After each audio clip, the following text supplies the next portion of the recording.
Hello, everyone. Eilers-Heffner here, Sapphire Ambassador. Welcome to Monday Night Team Call. I am just so thrilled to share with you. I have woken up the last few mornings just like with these thoughts rolling around in my head. So I know that this is just going to really bless your life. And what I always encourage people to do is pray about your business, give your business to the Lord. He is going to bring you people to share with, share the products, the opportunity, and he's going to bless your business if you put him first. So a couple of things that I have really just had rolling in my head is that plexus is like cross country. So I was a cross country runner all through high school. My daughter ran cross country last year, and it's so thrilling, right? And cross country is an individual team sport. So you have a group of runners that are varsity, JV, and they are all running their own race. And then depending on which place they're in at the finish line determines how many points the team gets as a whole. And this is like plexus. I cannot run any faster for a team member. If I took 30 seconds off of my time, that's going to help the team as a whole, but that's not going to help, Rebecca run her race faster or help her place be any better in that race. It's just my place is giving the team more points. And that is how plexus is. Like, I cannot get 30 joins a month in order to help my downline move up the ranks. They have to do the work too. So I want us to just keep that in mind, because we definitely are all working together. We're all training together. We're all working on the videos. We're working on IPA. We're all, hey, watch this video. I think this would speak to your life. Like, we're all sharing and working together, but I can't do IPA for you. You have to do it, right?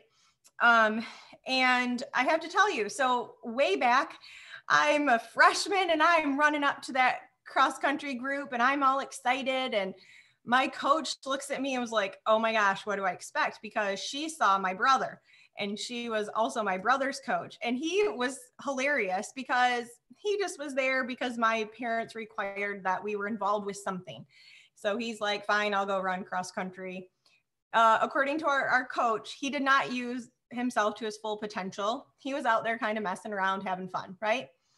And a few, like halfway through the season, a few weeks into the season at some point, I don't really remember, it's a long time ago, but my coach says, hey, she pulled me aside. She talked to me like, you have so much heart. You are such a hard worker. You're nothing like your brother. This is when she told me the story that she wasn't sure what she was going to get out of me when she saw me coming up the line, and she just said, but you do not have the genetics to run like a 17-minute 5K. Like, you're not going to do it. And see, when I ran cross country, our really fast girls were like low 19s, high 18s. And now literally girls are running like 17s. It's ridiculous.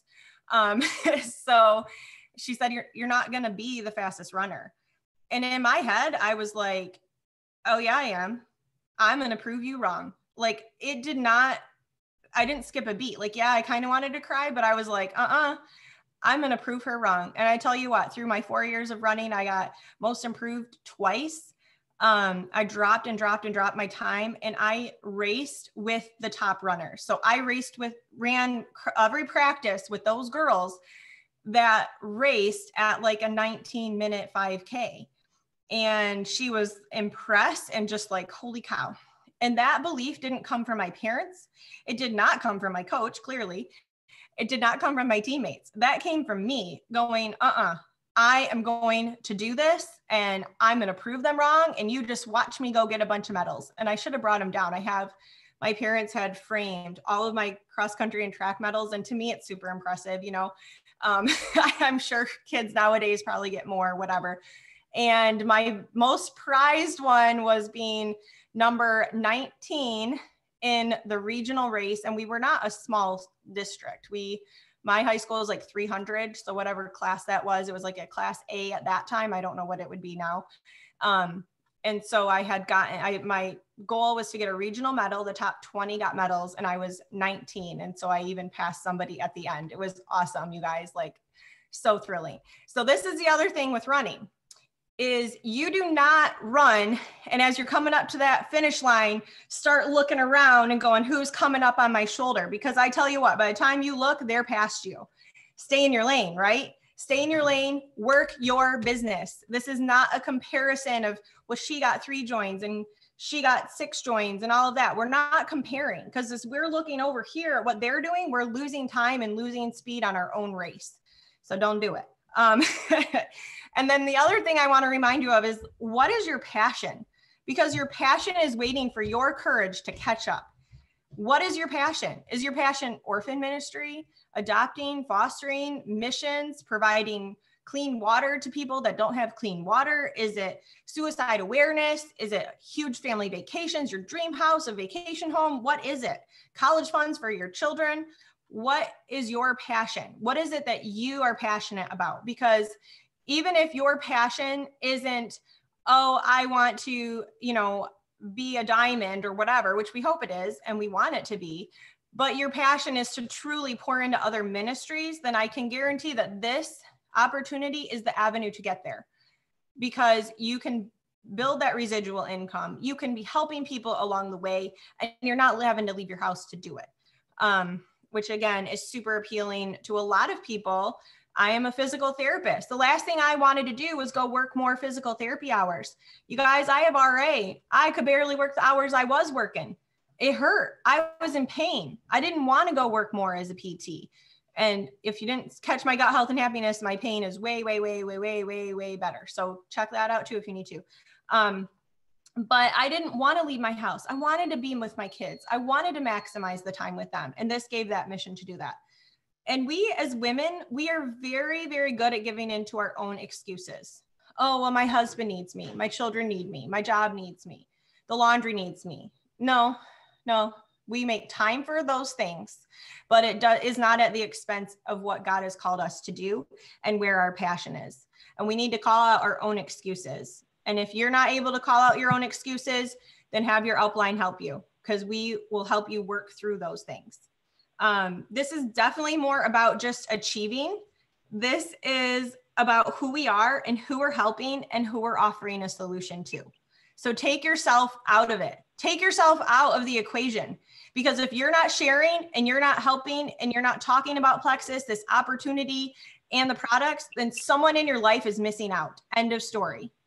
It's like, I'm a physical therapist in a hospital, and we get orders on people who've had strokes and surgeries and orthopedic injuries and there's some people that we get orders on and they really don't need us in that level of care. They don't need us in a hospital. And I just was talking to my husband about this. Like, I could offer some sort of education and value to every single patient in that hospital, whether it's education on mobility, post-surgery care, whatever it is. It doesn't mean that what my skill is isn't valuable to them, but it isn't always completely necessary. But I can offer value to any patient that I get a doctor's order on. Okay. So even if it's just helping the nurses navigate their mobility in order for the nurses to help them through the day. So we always are offering a solution as Plexus ambassadors. We can help everyone. If they are breathing and they have blood in their body, these products are for them. And I don't know anybody that's like, nope, I'm good. Don't need any extra spending money, vacation money, and. My passion was to become a PT. I knew this from the time I was 15 years old. I volunteered at a camp with kids with physical disabilities. And when I realized that I could, one, do something in the medical field, because that was always very interesting to me, and help kids, I was all in. And I had somebody close in my life at the time of me applying to PT school. And it was the guy that I was dating, which sounds funny because I don't know where he is now. But at the time he was close to me, and he was like, no, like this isn't going to work. Like, how do you possibly know what you want to do with your life? You're so young. I can't imagine that you already have this figured out. Like, everyone's going to change their mind and change career, blah, blah, blah. And it wasn't until, and I was like, no, this is what I'm going to do. Like, stop hating, And so he helped me write my essays. Like, I'd write these essays and he'd help kind of fix them and stuff. And he actually went on and he did a complete career change and followed his dream because my essays were so powerful in saying that, yes, I actually was doing what God had called me to do. So haters are going to hate. When you know that you've been called to do something, again, stay in your own lane, put your blinders on and go for it. So that was the second time that I'm like, no, like I got this. I know where I'm going. Either get on the train or leave me alone. Right. So don't let that stand in your way. Denzel Washington, he said, ease, like meaning easy. So ease is a greater threat to progress than hardship. So are there times where we're like, oh my goodness, I can't believe this so-and-so just said that or whatever, right? And it's hard. Or we have kids and they're puking or this, and we're exhausted from working extra hours, or said children kept us up at night because they were puking, whatever the case may be. There are hard. I just realized that I made in our life when our dad dies unexpectedly, right? There's loss of friends, there's family, there's all these hardships in our life, and we have to get through them. And this business is not hard, even though at times we think, oh my gosh, this is hard, right? But if it were easy, it would be sleazy, and it definitely wouldn't move us forward. It would not move us forward into greatness. So we have to not take, oh, I'm having an easy month over here. No, you're not. Like, keep working, right? Do the hard things.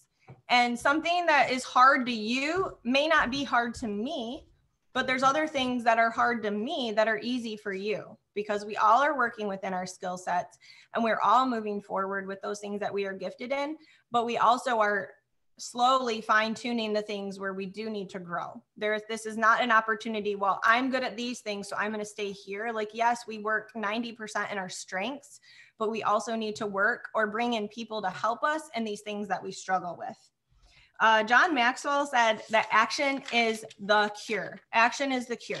When we have these mindset days of, oh my gosh, I can't believe this, that, and the other, and no one's joining me, or whatever that, because our mindset is not always about plexus, right? If we're stressed about something over here, it flows into our businesses as well.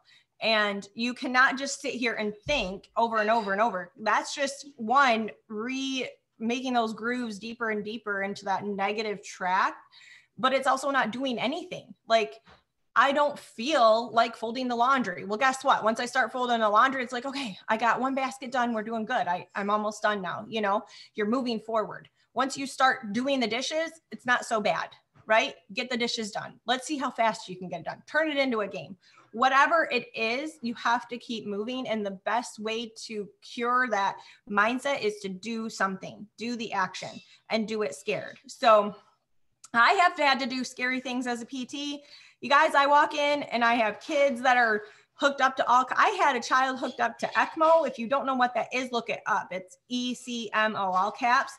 And it is basically pumping their heart and doing all the work that your heart does, and heart and lungs, doing all this stuff. They have these huge tubes stuck in their neck, like huge IV type things. It is terrifying because you don't want any of those to come undone. And I had this little baby and I had to help do some therapy, range of motion, positioning, whatnot. And I don't want to screw it up. I could kill the child if I screw it up. Talk about doing something scared, right? My other really scary, the medical stuff, honestly, it really doesn't bother me. But I had a kid, we would do serial casting, where you take a joint and you take it to a stretched sort of position in order to stretch the muscles around it, and you cast them. And then a week later, you take the cast off and you put another one on, and you do a series of casts, serial casting. So not for a broken bone, but to stretch the muscles. And oh my goodness, I had this little boy and they were like, Elizabeth, you need to learn how to take a cast off. And the cast saws are generally safe, but they heat up and they get warm. And so you can cause a burn. And if you don't move the cast quick enough, that's how you could cause a burn. But also my boss at the time was like, you can cut somebody with that. As my coworkers, like, you're not going to cut anybody. It's okay. You guys, I was like sweating. My armpits were sweating. I am like shaking, like legit. I do not want to cut this child or cause a burn. Oh my gosh, that was probably the scariest PT moment I have had to do that I can remember. And you know what? My coworker was talking me through it. She's like, you can do it. This kid was just like, okay, super patient mother, very sweet mother, very patient. She's like, it's okay, you know? And then guess what? Kids come in for their cereal cast. Can I cut their cast off?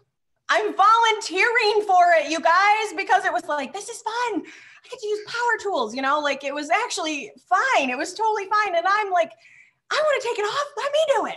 Oh my gosh, you guys, we can do scary things because guess what? You might actually enjoy it after you do it a few times. Oh my gosh, hilarious. Okay, so the only way to hit our goal is to keep moving, right? Keep moving. Oh my gosh, I don't feel well today, this, that, and the other. Send a message, do something, right? Follow up with somebody. Watch a video while you're doing the dishes. Go for a drive and watch a video so you can get away from your kids. Yes, I just said that. You know that meme going around and it has like the mother in the chair, like, I love you dearly, but why do I have to make dinner for you every night? Yeah, we don't always want to make dinner, right? No, we don't. I don't want to make dinner every night. And thank goodness I have trained some people around here. Jack, you're making meatloaf. Okay, mama, it's awesome. He's 10, you guys. It's awesome. But that didn't just happen either. Here, Jack, here's the recipe. Here, Jack, here's the meat. Okay, here, this is what you need to do. No, we don't use that spice that the recipe says. We use this one. It didn't come with me just going, go make the meatloaf. It took the training. It took the time. It took the step by step in order for me to now hand that over to him. And it's awesome. But we don't just go, well, I don't feel like making dinner, so I'm just not going to make dinner. Like you do something, right? Here's some cereal. Here's some lean shakes, kids, and an apple. Hey, honey, I don't feel like cooking today. Can you pick something up? You're still doing something in order to meet that need. Just like when we have a goal to get in better shape and eat better. That is like, you guys, that is me right now. I am like, I have got to start eating better. Guess what? It's really difficult to eat better if you haven't gone to the grocery store. Ask me how I know. So you have to plan. You have to put the plans in place in order to move forward with the goal. Today, my almost 13-year-old, you guys, I can't even believe it. I keep looking at her. I'm like, why are you standing on your tippy toes is what I think. And I look down and she's not. I'm like, she's growing by leaps and bounds. And I said, okay, I need you to do a book report because we're homeschooling. I need you to do a book report. You're going to take a book. Well, how many paragraphs? That's like the first question she has. I'm like, okay, well, you need an introduction and a conclusion. And I need like at least 5 paragraphs of actual writing or 6 paragraphs of actual writing. So that's only 8 paragraphs, you guys, for a book report. That's really quite lenient, actually. Well, I'm not in college, so I'm not doing that. Oh, really?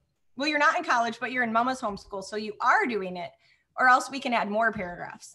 Well, this is the book. It's only this thick. I'm like, well, there's at least 20 chapters. So you should be able to write 1 paragraph for each chapter of that book. Well, I might as well rewrite the whole book. You know, I mean, this sassy girl. So we're not talking about where she gets it from. And I said, all right, you know what? You have already predetermined in your mind that you don't want to do this and that you can't do it because that's college level and all these excuses that you've come up with in your head. So this is my requirement. And now I think she's up to like a good 8 paragraphs at least, you guys, which is still not very many. You've already complained and carried on and worked this up to being bigger than it needs to be. Why don't you finish reading the book and then reflect back on all of the key points that you want to tell me about? And I bet that what may even be more than what I'm requiring you to write. So instead of getting worked up and stressed about this, let's move forward instead. Oh my goodness. So my call to action to you guys, which relates to all of this pretty much, is that you need to come back to your positive affirmations and be writing them down like every day, because we want our mind to be renewed. And if you have questions or issues with mindset, then get into the Word of God, because he has a lot to say about who we are. And he has a lot to say of where we came from and where we're going. And he has a lot to say about renewing our minds and changing our mindset. So don't forget about that. And then what you want to do is be writing your positive affirmations as if they already happened. I am a quadruple diamond fan. We are a quadruple diamond family. I have the fastest growing team in Plexus. And I am writing these down as if they're happening. Because if I say I'm going to be a quadruple diamond family, it's like, oh my gosh, I don't know. When are we ever going to get there? How are we going to do that? It's like stressful. But if I'm like, we are a quadruple diamond family, then I'm already confident, number one. And number two, I can move forward to doing the daily things in order to assure that that is going to happen. So this can be about anything. You guys, one of my positive affirmations was I have great hair. And I'll tell you what, like I'm not saying this to be like conceited, but I had to figure out how I wanted to do my hair, what I wanted to do with it, and which products I could use in order to get a different curl pattern, because I wasn't liking what I was getting. And I'm much happier. And I usually have a side part, and I'm going to rock that too. With the skinny jeans that I'm wearing. But the other thing is just, I was writing it down. Like, I can do this. Like, I can achieve this good hair that I want. You know, I don't write that one down anymore because I like my hair now, but for a while I didn't. And you're writing down who you are, what you look like, what your kitchen looks like that you're cooking dinner in. You're writing these things down so that you're working every day to get there. And it's going to take some time, you know. Easy is sleazy. Quick is great when we want to move forward quickly, but we want to do it in the right manner too. And I got to tell you something, like, you guys might not know this. This is my final story. The third time that I had undeniable belief in myself was at my first Plexus convention. I was a gold. I'm sitting there with my husband, ugly crying when Alita Allen shared her story. It's Alita Langford now, but she got up there and I thought, this is going to be this great, you know, oh, I'm this and da da da. No, she shared how she lost her husband suddenly, had 4 little kids. Like, I am just ugly crying, right? Very amazing to see where she is. And God has blessed her faithfulness. She's remarried. She's having another baby. It's like amazing to see God's provision in her life. And I would listen to Jessica Heffley on the stage sharing how she got her shoes at Payless. I know this is one of Rochelle's favorite stories too. And I'm just seeing these people sharing their stories and sharing their lives. And I'm like, I'm going to be on that stage. And I said to my husband, I'm going to be on that stage. And he's like, okay. And I'm like, no, I am going to be on that stage. And he's like, okay, no, I am going to be on that stage. And then I was as an emerald at not this past convention, because it was virtual, the one before. And it wasn't, and that was really eye-opening for him because he saw me on the stage. And he, at that point, started having more belief in me. And then we went to Hawaii a few months later, and he's like, yeah, you're really good at this. This is really something that you're good at, and I need to do better at supporting you and doing this. You guys, he didn't have full belief in me until I was emerald and he was sitting on a beach in Hawaii. So yes, we want to honor our husbands, and I'm not saying not to honor your husband. You're making time for your husband, you're making time for your family, you're making time for your children, your job, whatever your responsibilities are, but you're also going to figure out a way to get to Hawaii and say, haters going to hate you, hate me, I'm in Hawaii on the beach. I have people I work with and they talk snot about me when I'm not there, and they say it to my face too, but they're like, she's going to Hawaii? Wait, she got a $2,000 shopping spree from Nordstrom? I'm like, you guys, come do this with me. Oh, I'm not a salesperson. Well, first of all, we're PTs in a hospital. We sell mobility for a living, you guys. We sell mobility to people that are injured and have tubes sticking out of them and all kinds of stuff. So yes, they could do it. And it's going to take some time. We're going to keep trickling it down on them. So anyway, believe in yourself, borrow my belief in you, because I have it. And that's what I have for you tonight. So thank you so much for getting on. I appreciate your time so much.